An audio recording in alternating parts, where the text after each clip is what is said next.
Welcome to episode 9, Rising Waters and Growing Through Challenge. So today's episode explores challenges as transformation, as a transformative force rather than an obstacle to avoid. Like rising waters in nature, difficulties can feel overwhelming, yet they can also nourish growth and reshape landscapes and reveal hidden strength. So this is a good follow-up from last week's episode, and we're going to follow through and continue exploring this. So through reflection and mindset shifts and creative expression, we're going to reframe our adversity as a catalyst for resilience, adaptability, and personal evolution. So, in this context, what is rising waters? It symbolizes moments in our life when pressure builds and circumstances feel beyond our control. And this may include emotional overwhelm or unexpected changes, loss or disappointment, experiencing grief, personal setbacks, or periods of uncertainty. And while these are all uncomfortable, these moments are what signals growth in motion. So we're going to take a lesson from nature and use a lot of symbolism today. In nature, rising waters are not inherently destructive. Floods, for example, can replenish soil. Rivers can carve new pathways. The pressure can form diamonds, and storms can clear space for renewal. So likewise, our personal challenges can also awaken a resilience and uncover strengths we didn't know we had. So when we're dealing with difficulties, when we try to resist what's happening, we can often suffer more deeply. But if we can try to reframe the challenge and reclaim its power, we'll feel far more empowered. So instead of asking, why is this happening to me?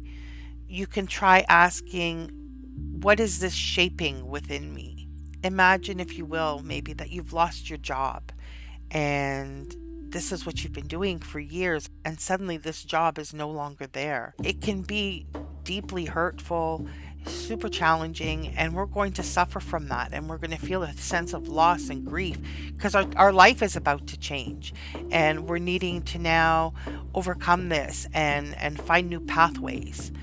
So if we can reframe that sense of loss and grief and this challenge with the changes that we're facing into something more positive, like, you know what, let's look at reasons why maybe this is a good thing. Like maybe it was time for me to have a change. Maybe it was time to try something new or to reinvent myself or to learn new skills. It doesn't necessarily solve the problem, but it shifts our perspective and it opens our mind up to other possibilities and other ways of viewing a situation. These challenges can lead to huge transformations in our life and allow us to really grow and evolve. So every challenge that we face, every difficult moment contains information and it teaches us something. It helps us identify where we need boundaries or to learn how adaptable we really are. Or you might find that in evaluating the situation, you discover what really truly matters to you or where you need to grow. Growth rarely happens with comfort.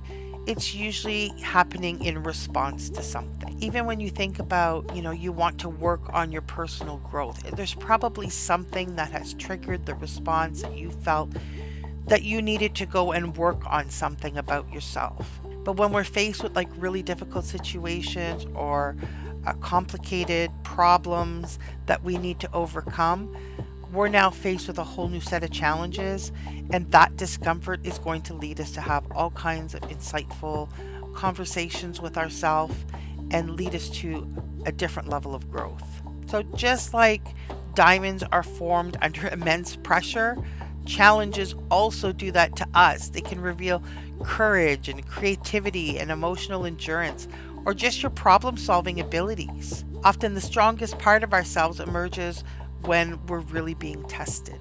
So how do we build confidence through that navigation? How do we believe in ourselves and trust that we can get through it? Every time you survive, you adapt and your confidence is going to grow. Challenges don't just change circumstances, they change you. So we'll look at a couple of ways that we can sort of put some of these ideas into practice to help us navigate. So embracing change is the first one that I want to look at, and this is really acceptance. So change often signals growth. May not feel like it in the moment, but it will come. There will be growth that evolves from this experience. In fact, it never feels like it when you're in the moment. Let's be real. It just feels horrible. But we always experience growth from it. We always have time to reflect on it. If not right now, you will reflect on it at some point in the future, and then you'll recognize the growth.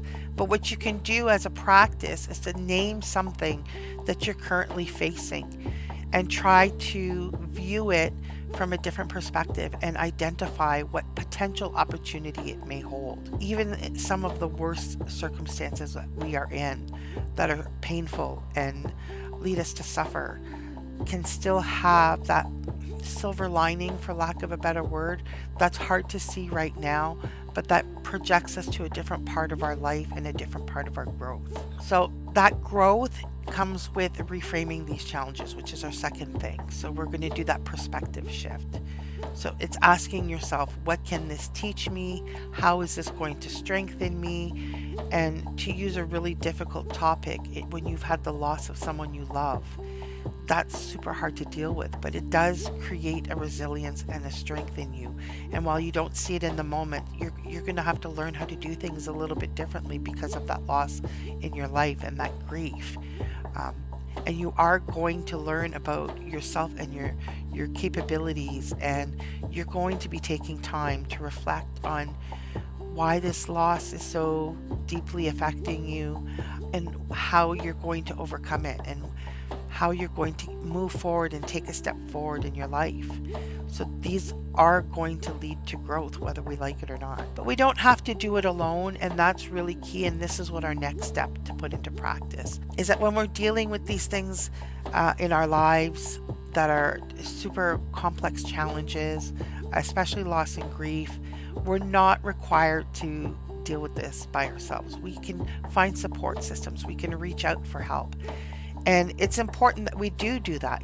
Is there someone that you can talk to or seek professional help if necessary? Because having somebody to talk it out and express these deep vulnerabilities and this profound sadness that you may be experiencing and sharing that with somebody else allows us to navigate storms in a way that we're not alone. And you can share the strength, or you can tap the other person for some strength to help guide you through it. So reach out to somebody that you trust if you're needing that support, and share what you're facing. And there's always free resources available as well that you can reach out to if you need that support and you need that guidance and somebody to just hold your hand and help you through something. So when you do work through something, or you have that moment where you've identified, here's a moment of growth, celebrate that progress. Give that resilience recognition. So don't be afraid in this episode if you find yourself diving into really darker art. Dark art has absolutely its place for expression, and if you need to go a different way and you're in the dark place and you need to paint more positive, that's totally fine too. But this is a very heavy topic. Everybody deals with grief differently. Everybody has different challenges that they're dealing with. In fact, today's featured guest is from the Ukraine and spent considerable time on the front lines while the war broke out. His story is deeply moving, very heavy. Frankly, the first time we talked about it together, I ended up having to produce a set of artworks just to express the anger, the frustration, the sadness that his story left me with. But at the same time, I was so happy to hear it because it allowed me to connect with him and to understand him and to see a different perspective of life and the challenges that people are facing that I had never truly considered or I've never experienced. So it shed light on being faced with war every day and what living through that feels like. And I'm deeply, deeply grateful to him for having shared that with me. So I hope you're going to enjoy his presentation today. It is likely going to be emotional, but it's an important message to share. So before we get to that, let's move on to our meditation. Let's take a moment to relax the mind, calm the body, and prepare ourselves for creating some art later today. For today's meditation, we'll be doing rising waters, growing through challenges. So I'd like you to find a comfortable position, either seated or lying down, whichever allows your body to feel fully supported right now. Let your hands rest somewhere easy. Close your eyes if that feels safe, or soften your gaze downward. Take one breath just to arrive.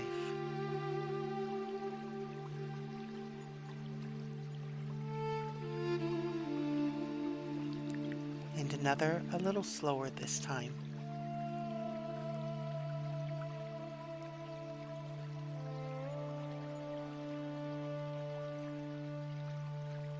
And one more, in through the nose and all the way out through the mouth.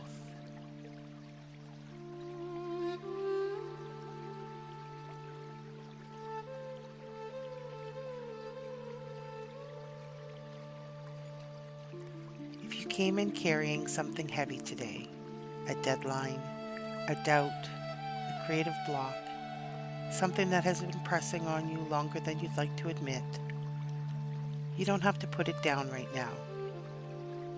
You don't have to pretend it isn't there. Just let it rest beside you for a few minutes instead of on top of you. Feel the surface beneath you and let it hold your weight, all of it. You are here. That matters more than you know. I want you to imagine water. Not a catastrophe, not a flood, just water. Present, rising, real. The kind that has been collecting around your feet for a while now. You've been standing in it. You know what I mean. Maybe it arrived slowly, a difficult season that just kept extending. Or maybe it came suddenly, a loss, a shift, a moment when the ground changed beneath you without warning. Either way, the water is there. And for a moment, I want you to stop trying to drain it or outrun it. Just feel it. Notice something. You're not sinking, you're floating, held by the very thing that felt like it was threatening to take you under. The water that challenged you is also what's keeping you up. Take a breath. Let your body be light in this water.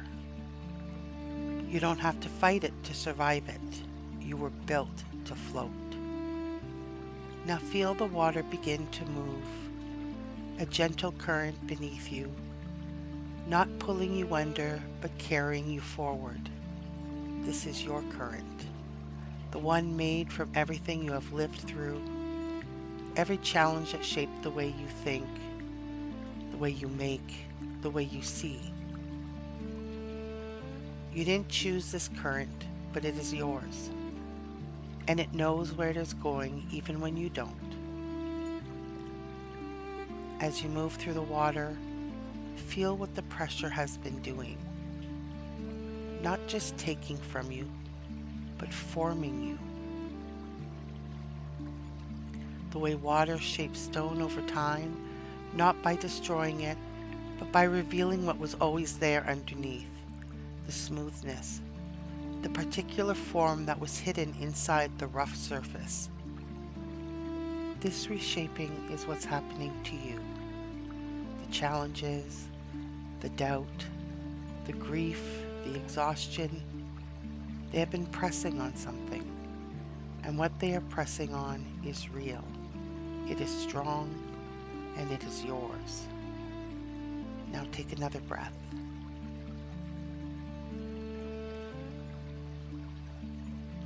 And a deeper one. And this time, I want you to begin to rise.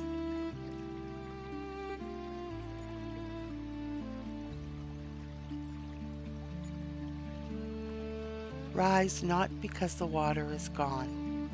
It may still be there, but you're moving through it now towards the surface, towards light that is diffuse and warm and present just above.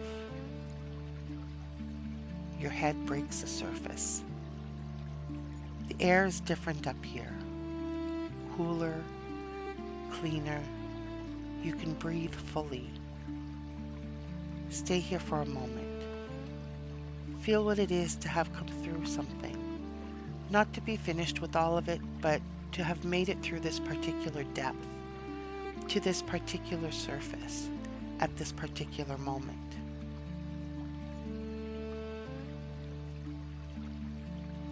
Look around. The water is still there, but you're above it now. And you know something you didn't know before you went under. You know what you are made of. You know you can float. You know the current is yours. You know the pressure was shaping something worth revealing. Carry that knowing with you today. It's not small. As we return, receive these words gently. You don't have to claim all of them right now. Just let them be offered the way light moves across water without forcing anything. I am not drowning. I am learning to move through deep water. My challenges are not evidence of failure. They are the pressure that shapes what I am becoming. My creativity has not left me. It is gathering beneath the surface, waiting for the conditions to be right. I am allowed to be exhausted and still be worthy. I am allowed to grieve and still create. I am allowed to doubt and still continue. I have risen before. I am rising now, and I will rise again. Take one final breath, deep, full, and unhurried. And let it go all the way out, all the way down.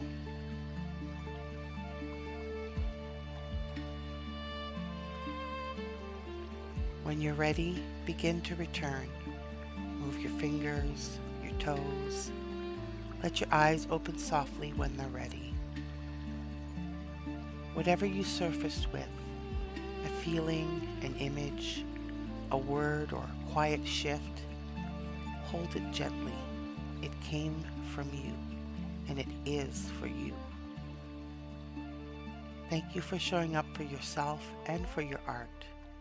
That took more courage than you think.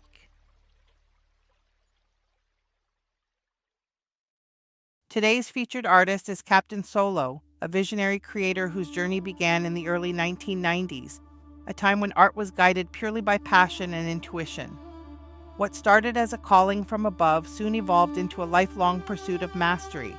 From self-taught beginnings to studying under experienced artists, this creator explored every medium, from painting and photography to digital modeling and composition. His work has been exhibited around the world and collected across the US and Europe, reflecting decades of evolution and dedication. Now, with the rise of AI and new creative tools, his artistry continues to expand, blending tradition, technology, and imagination into a seamless dialogue between the human spirit and the digital age. Hello to all readers, art lovers, creators, musicians, and everyone who feels called to create. I am Captain Solo, also known as the Huge. This piece, Rising Waters, was not easy for me.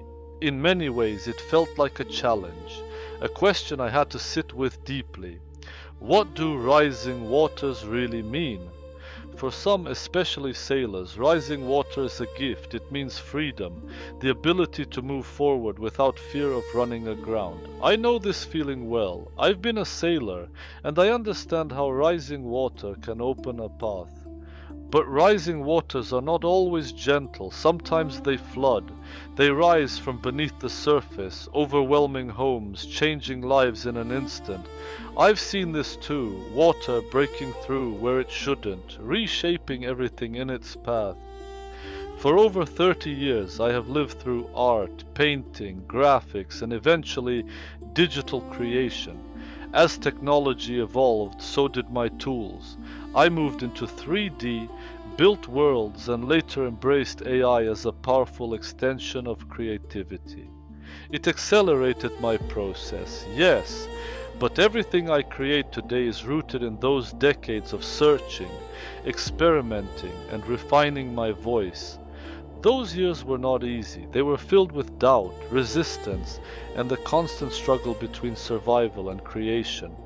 I fought against conformity, against false values, trying to hold on to something real while navigating a world that often didn't understand it. And then everything changed. Early one morning, around 4 o'clock, the world I knew was shattered. Rocket fire, explosions, the kind of reality that cannot be understood through screens or films. No simulation comes close. It is not dramatic, it is raw, immediate, and terrifying in a way that leaves no space for illusion. Within days, war was no longer distant, it was here, close. Our city, just 50 kilometers from the border, became a front line, artillery, gunfire, destruction. Not scenes, not stories, real life, real fear, real loss. Electricity disappeared, water disappeared. People hid in hallways behind walls, hoping it would be enough. Nights became something else entirely. Dark, silent, and filled with a kind of fear that strips everything down to instinct. One moment remains with me forever. A shell entered our courtyard. A single second, just enough for impact. But in its path stood an old maple tree. It struck the tree, detonated, and deflected. That tree saved our lives. Mine, my family's, and everyone in our building. That day became my second birthday. Soon after, my family left for safety. I stayed behind with my father, 87 years old, blind, unable to move. He could not survive the journey, so we remained together. He passed away peacefully in my arms 2 years ago, just as my mother had many years before. And life continued, if it can be called that, for 3 long years. A life shaped by uncertainty, by survival, by absence. No electricity for days, no water, winter and summer blending into one continuous endurance. And then something shifted. After months of fear, something broke through me. Not fear, but clarity. A voice strong and undeniable. Stop, stop being afraid. Life is still here. Do something. And I did. I returned to my tools, my paints, my pencils. I installed drawing programs, began creating again. And what came with it was something I had never experienced before. An energy, powerful and alive. It has never left me. That energy exists within all of us. It is quiet most of the time, hidden beneath fear, doubt and noise. But when it rises, when those inner waters begin to move, it lifts you, it carries you upward. Fear pulls you down, it wants you to sink. But life, true life, calls you upward. Those are the rising waters I now understand. Not destruction, but awakening. Not fear, but movement. Not the end, but the force that brings you back to yourself. And now I live with this energy every day. When the waters rise within you, do not resist them. Let them carry you beyond fear, beyond doubt, and toward the life you are meant to create.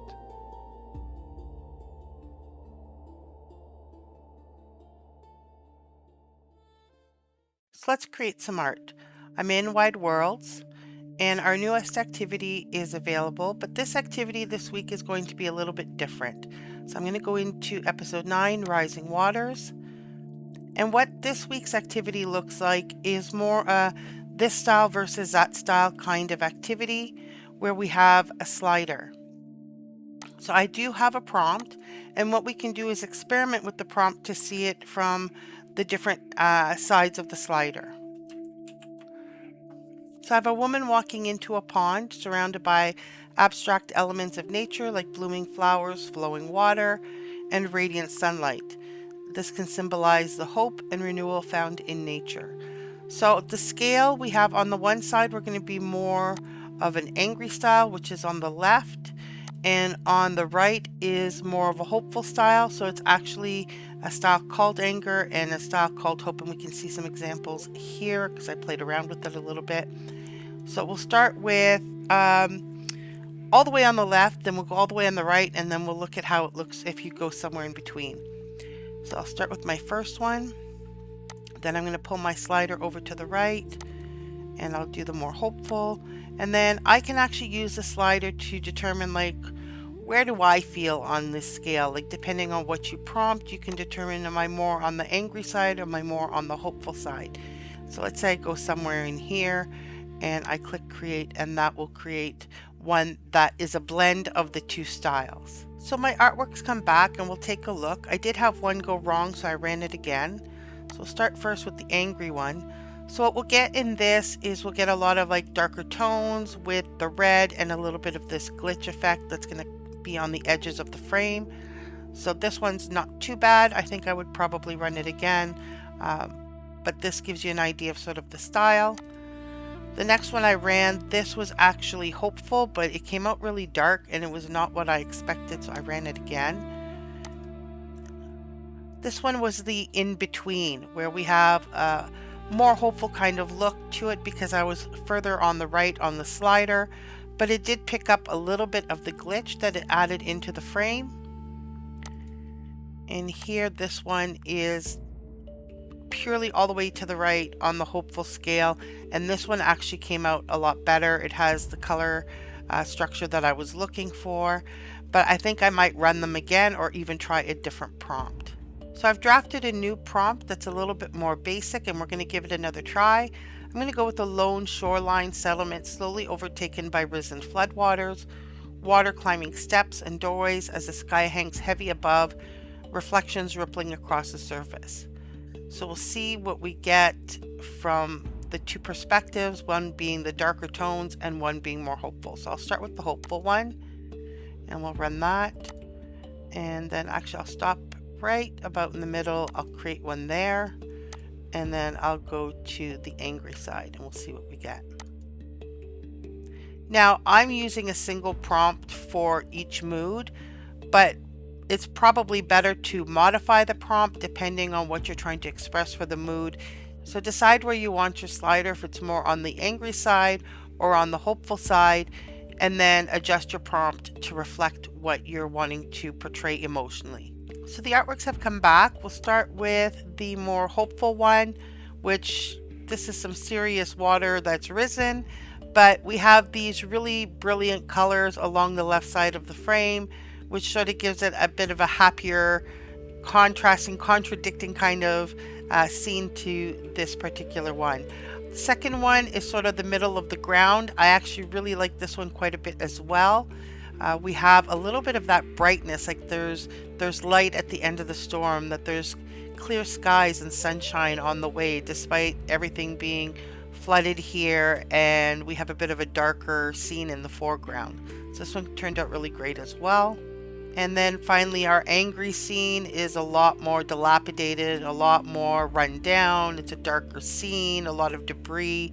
I did run a couple of these. I would actually probably want to run a few more. This one here, we've got almost what looks like rust on everything. Definitely looks more run down. But what's lacking is that I'm not really seeing the rising water. I just see a lot of puddles. So that's probably why I would run this one again. So our image has come back and we'll take a look. And I think that this actually did a way better job because we've got the entire home surrounded by water. So I think we got a much better effect. We've got some of that red glitch along the edges of the frame, which are part of the angry style. It's not as pronounced as I might like, but it has to do with the prompt as well. So overall, I'm a lot happier with this final image just by making a couple of little adjustments in the prompt.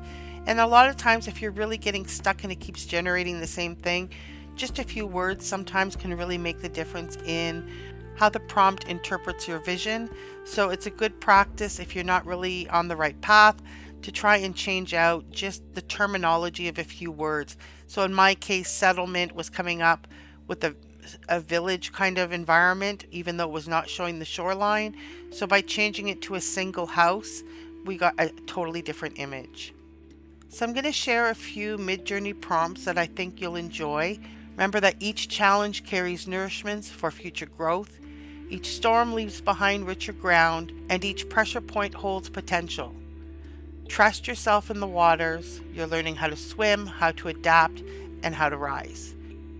So I hope you'll join me this week on Hey Peers. I look forward to seeing your art. I encourage creating both perspectives, the anger and the hope. And if you've never dabbled in dark art, this might be an opportunity to do that. If you are a dark artist and would like to try some more positive art or try a spin like what we had on our artwork today, where we had sort of a darker scene but using brighter colors, that might be a way that you can approach lighter artwork while still embracing that darkness that is more natural for you. So thanks for coming. Thanks for showing up for yourself today. And we'll see you on Friday in Hey Peers or next week at the next episode. Thanks for watching, and I hope you really enjoyed this episode. Make sure to hit the like and subscribe and the notification bell so you're kept up to date with new releases. If you'd like to support art therapy and keep this content free, I'd greatly appreciate it. You can do that by joining me on Patreon, which will be linked in the comments below. Patreon members get access to additional resources, guides, ebooks, prompts, and even the opportunity to work with me one-on-one. Don't forget, we'll also have a free live session on Hey Peers every Friday. I'll put the link for that below as well, and you can join us there to talk about AI prompting or your traditional art, share your art, talk about how this journey is for you, and share your experience of healing through art. Thanks for watching. We'll see you next week.